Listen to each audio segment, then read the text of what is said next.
Esta es una de las calles principales de un sector de Talcahuano, una zona pesquera.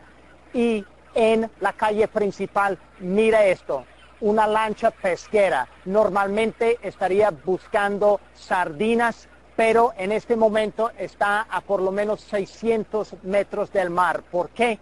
Porque el día del temblor, la mañana del temblor, fue arrasada aquí por una ola de tsunami que los habitantes, los pesqueros aquí, los pescadores aquí, dicen que midió más de 2 metros. Les voy a mostrar un poco el daño que se puede percibir, porque también interesante, aquí los habitantes, siendo pescadores, viviendo del mar y también teniendo la experiencia de un terrible temblor en 1960, salieron rápido de sus casas y se fueron para una zona de unos terrenos más altos. Entonces, al mismo tiempo dicen que marinos, o sea, miembros de la Fuerza Naval y más encima bomberos, pasaron con megáfonos diciéndoles que no salgan de sus casas, que regresen a sus casas, que no había peligro de un tsunami.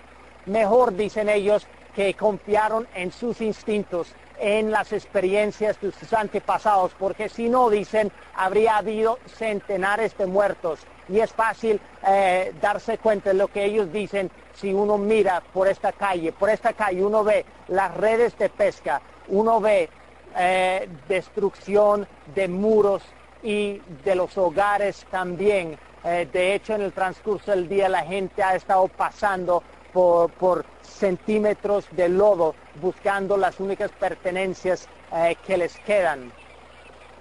Otra cosa que también dicen los habitantes de la zona es que hasta ahora, en los 2-3 días, no han visto presencia de miembros del gobierno, de las agencias gubernamentales, para traerles ni agua ni comida.